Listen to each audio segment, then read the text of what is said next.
ìjà ńlá bẹ́ sílẹ̀ láàrin àjọ DSS àti àjọ tó ń mójútó ọgbà ẹ̀wọ̀n nítorí ọ̀rọ̀ Godwin Emefi.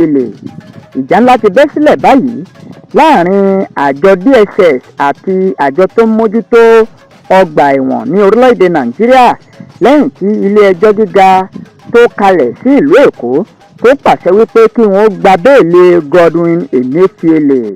Kódà ọ̀rọ̀ ọ̀hún ó fa kí àwọn DSS kí wọ́n faṣọ ya mọ́ ọ̀gá àgbà àjọ tó ń rí sí ọgbà ẹ̀wọ̀n. Wọ́n faṣọ rẹ̀ ya pẹ́rẹpẹ̀rẹ.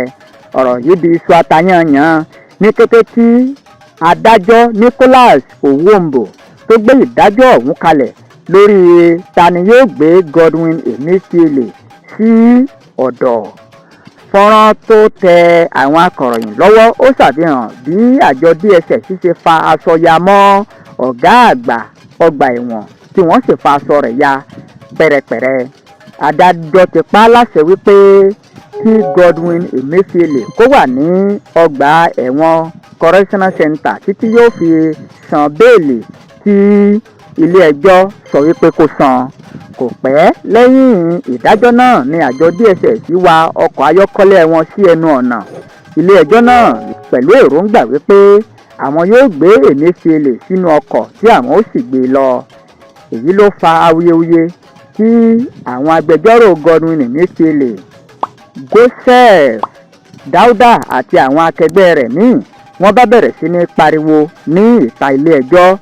Bẹ́ẹ̀ làwọn àjọ tó ń mójútó ọgbà ẹ̀wọ̀n àwọn náà gbìyànjú láti gbé Emefi ló bá di fàkínfà. Lọ̀rọ̀ yìí bá di pé wọ́n ń fúnra wọn ní ẹ̀ṣẹ́ lójú débi wípé wọ́n fa aṣọ ya mọ́ ọ̀gá àgbà ọgbà ẹ̀wọ̀n. Wọ́n fa aṣọ rẹ̀ ya pẹ́rẹpẹ̀rẹ. Fàkínfà yìí ló wáyé nítorí ẹni tí yóò gbé Godwin Emefi lọ, ṣùgbọ́n DSS ló padà gbé Godwin Emefi kúrò nílé ẹjọ́. Fọ́nrán fídíò tó tó wa lọ́wọ́ òun ló ṣe àfihàn rẹ̀ tí ohun gbogbo sì ti di iṣu atayanyan láàrin àwọn DSS àti àjọ ọgbà ẹ̀wọ̀n. Ọ̀rọ̀ Godwin Emefi yìí àfi bí eye pósò ògùn sí wọn o. Ìjà ńlá bẹ́ sílẹ̀ láàrin àjọ DSS àti àjọ tó ń mójútó ọgbà ẹ̀wọ̀n.